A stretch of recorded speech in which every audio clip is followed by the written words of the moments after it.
They bruised me up really bad. Let me get that again. It's from this kind of angle, fading, yeah, but I think that you can still see it. Hold on. still has both arms. Oh yeah, let me get it right there. Sure, absolutely. Hold on.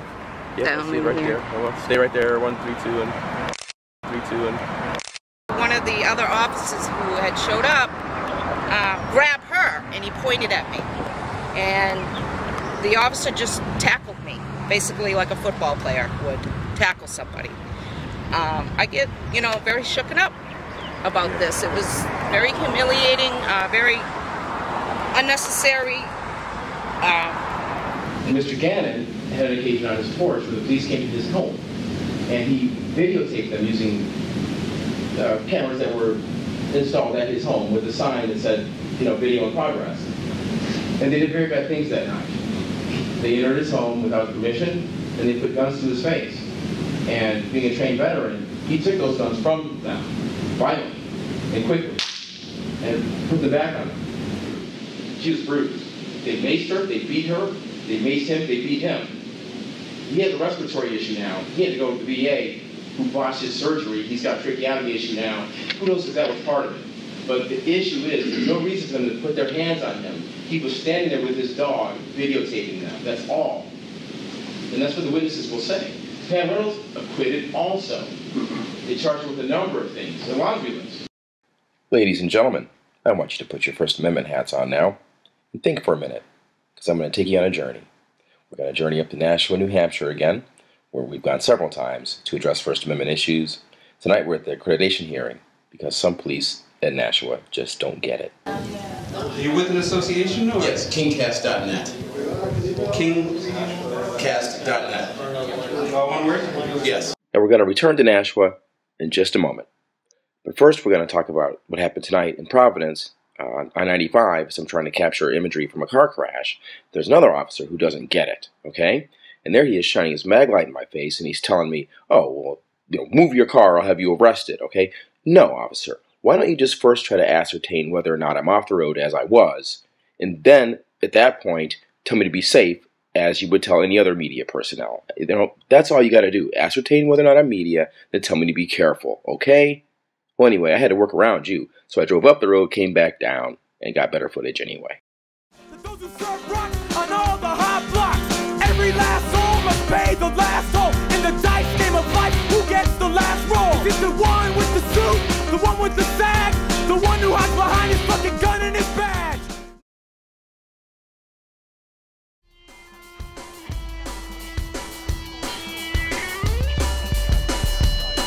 If I got your back, then you bet that line. When it goes down, lay it on the line. Not for you, well, that's just fine. Just let me know, don't waste my time. Friends, I have one reason to die. What we got, we will get by. Matter what, stand side by side. We'll go through with the head till high. I wanna know. I wanna know. I wanna know. Can I count on you when it's time? I wanna know. I wanna know. Yeah, I wanna know. Can I count on you when it's time? I wanna know. I wanna know. I wanna know. Can I count on you when it's time?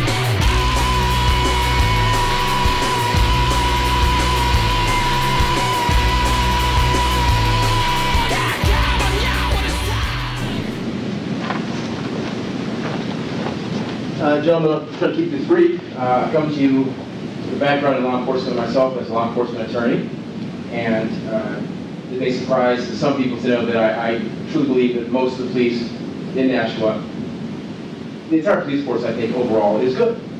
I think, well, I know, by virtue of being a law enforcement attorney, that police have the toughest job in the world. And they do it well here in Nashua. I have very few complaints. But tonight I'm here to discuss a few of those complaints with you briefly so that you understand that I think in particular what I'm concerned about is a certain contempt for the First Amendment. Now, when I left my practice with government, I became a First Amendment attorney by and large, so employment law and First Amendment. And what I have before you today is my appendix to case number 12-1891, in the First Circuit Court of Appeals, which is against the police. And the reason for that is several-fold. I have a short analogy that I will bring out to you.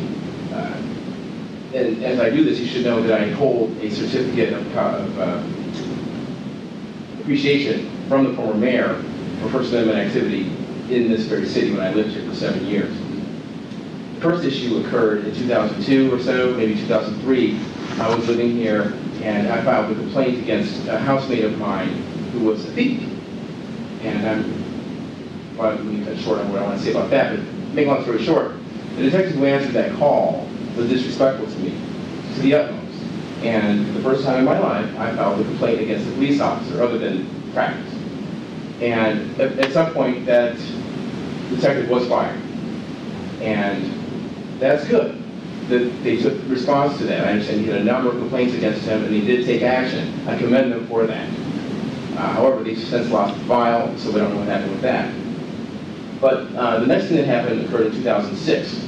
There's a gentleman who lives here named Michael Gannon, and he is an Army veteran, almost gave his life for this country. And Mr. Gannon had an occasion on his porch where the police came to his home, and he videotaped them using cameras that were installed at his home with a sign that said, you know, video in progress. And they did very bad things that night. They entered his home without permission, and they put guns to his face. And being a trained veteran, he took those guns from them, violently and quickly, and put them back on them. At that point, everything was called off, and the police, everybody retreated. There was a moment there where people could have died. Mr. Gannon filed a complaint. When he filed this complaint, he submitted the video. Nashua Police and the courts held it. He still does not have the video back to this day, even though Blick has come down since then in the First Circuit, stating that videotaping the police is perfectly lawful. So that's the first thing. Then we're going to come back to a second Mike Gannon incident later, but let me interject what happened between then and that. The next thing that happened is that I was involved in a series of campaign events with Kelly Ayotte, a local senator, a U.S. senator now. At the time, she was running for Senate. She wasn't a government employee, but she had, of course, been the AG here for a number of years, 6 or 8 years. Now, Kelly Ayotte, after issuing a public invite to everyone in the newspaper, decided to extricate me from her campaign events, sua sponte. After I got there, and on one such occasion, it was at the Crown Plaza, which is a commercial enterprise.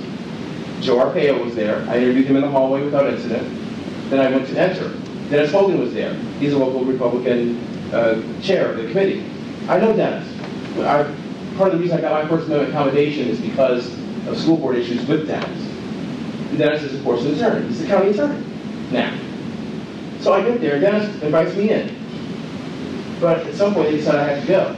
And at that point, Hargraves, Sergeant, I think he's the Sergeant, Hargraves, not only pushes me out of the leased area, but he takes me out of the entire hotel. And I told him, I have this on video, I'm going to give you a CD of this.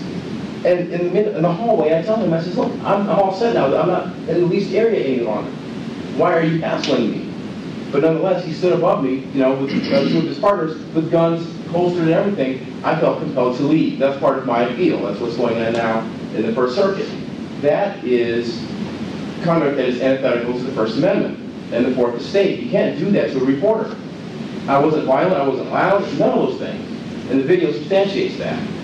So, but before that happened, when I got there, he asked my credentials. I gave him my credentials. I'm a member of Doing the News and Press. I gave him all that. And at that time, there was a woman standing there who smacked my camera with her GOP flyer. And I looked at him to criticize her. He did nothing. And instead, he says to me, just don't hit anybody else. And I said, sir, I didn't hit anybody in the first place. Why are you jumping on me? So that's one incident. The next incident happened with Lieutenant, I think he's a lieutenant, it was, Fisher. We're at the VFW. And John McCain is there. And he has a history of expelling black reporters, by the way, from his caucuses without reason, all right?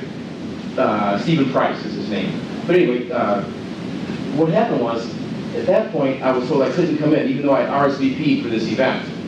So we got Nashua Police there who undoubtedly are on community time.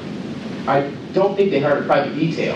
I haven't been able to find that out yet because the court slammed me without getting to that point. But I believe they were, at that time, on the clock.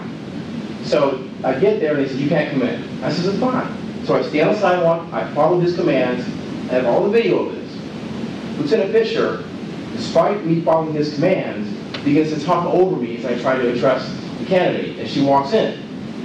And I said, do you mind if I address the candidate, sir? And he says, yeah, can I address the candidate? He says, no, I want to keep you away from this backing car. And I said, sir, there are people here closer to the backing car than I am. Why are you talking to me? You're talking over me. You're truncating my rights as a journalist to gather and to disseminate the news. And that's just another example of what they did at that juncture. That was completely antithetical to the First Amendment. Not good. During this time, David Ridley, another independent journalist, was arrested by the police in Nashua. He alleges that they abused him physically. I wasn't there. I didn't see that. But what I do know is that they charged him with criminal trespass, and he won. I mean, he was acquitted. Now they're haggling over some $15,000 demand that he made, and they can't get that settled. Okay, so that's an important issue right there. And David Ridley, by the way, covered my case in federal court too, so there's an antipathy there, and it's clear. And the other aspect I want to bring in is that on or about July 1st of 2011, Mike Gannon was again walking his dog in the downtown area when two detectives came by. And they stopped their car and started talking to him. He claims that they rushed him with no reason as he was videotaping them. And basically, he got scared. He threw the camera at a woman named Pam Reynolds. I know for a fact, I've interviewed both of them. I know for a fact that Pam Reynolds has bruises from that. I interviewed her. We all filed complaints with the FBI. The FBI did nothing. But I'm here to tell you today, that's the truth. She was bruised. They maced her, they beat her, they maced him, they beat him.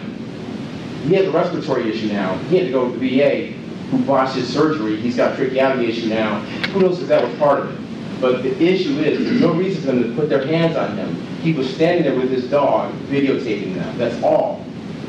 And that's what the witnesses will say. Pam Reynolds acquitted also. They charged her with a number of things, a laundry list. And so those are the key issues I want to highlight to you today. I do believe overall that the Nashua Police Department is good.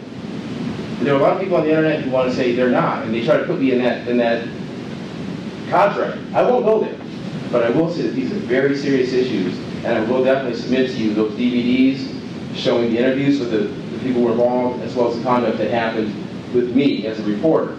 And I've worked for large, daily and mid-sized newspapers, and this kind of conduct, I just feel, needs to come to your attention. I need to bring it to your attention, regardless of what happens in court. If they get away with it in court, that's one thing.